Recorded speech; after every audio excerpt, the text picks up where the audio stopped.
एक बार की बात है, विजयनगर साम्राज्य के राजा कृष्णदेव राय के दरबार में राममूर्ति नामक दक्षिण के एक बहुत बड़े विद्वान ब्राह्मण आए।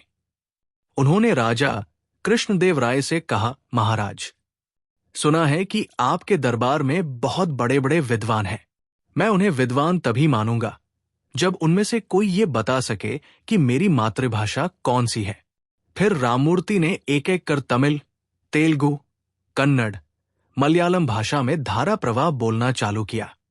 उनकी भाषा सुनकर ऐसा लग रहा था मानो वो जिस भी भाषा में बोलते थे यही उनकी मातृभाषा है।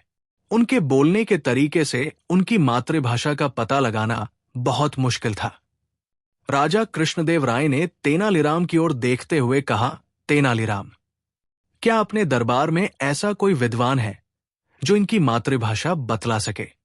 तेनालीराम भी समझ गए कि राममूर्ति की सभी भाषाओं पर बहुत अच्छी पकड़ है। तेनालीराम ने महाराज कृष्णदेव राय से कहा, महाराज, इनके जैसे महान विद्वान अगर हमारे यहां कुछ दिन मेहमान बनकर रुके और हमें अपनी सेवा का अवसर दें तो ये लिए बहुत ही गर्व की बात है। महाराज कृष्णदेव राय भी तेनालीराम के इशारों को समझ गए और उन्होंने भी विद्वान से कुछ दिन महल में रोकने का अनुरोध किया। राममूर्ति 3 दिन महल में रुकने के लिए तैयार हो गए। दूसरे दिन जब राममूर्ति नित्य कर्म के लिए जा रहे थे तो तेनालीराम भी उनके साथ चलने लगे।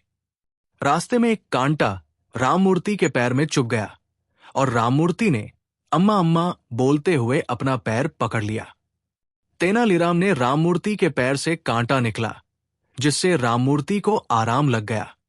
राममूर्ति 3 दिन महाराज कृष्णदेव राय के मेहमान बनकर रहे और तीसरे दिन जब वो जाने लगे तो उन्होंने महाराज से बोले, महाराज, अब मैंने 3 दिन आपका अतिथि स्वीकार किया और अब मैं अपने घर जाना चाहता हूं।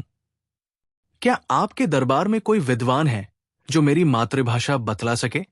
तभी तेनालीराम खड़े हुए और बोले, महाराज, राममूर्ति बहुत बड़े विद्वान हैं और इनकी सभी भाषाओं पर इतनी मजबूत पकड़ है कि ये पता लगाना बहुत कठिन है कि उनकी मातृभाषा कौन सी है, किंतु मैं दावे से कह सकता हूं कि इनकी मातृभाषा तमिल है।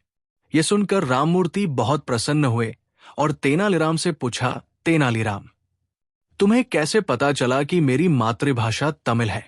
तेनालीराम बोले, जब आपके पैर में कांटा चुभा था तब आपके मुख से अम्मा अम्मा शब्द निकले थे। जब व्यक्ति कठिनाई में होता है तो अपने माता पिता या परमेश्वर को याद करता है और वह भी उसकी मातृभाषा में। अम्मा शब्द तमिल का शब्द है, इसलिए आपकी मातृभाषा तमिल है।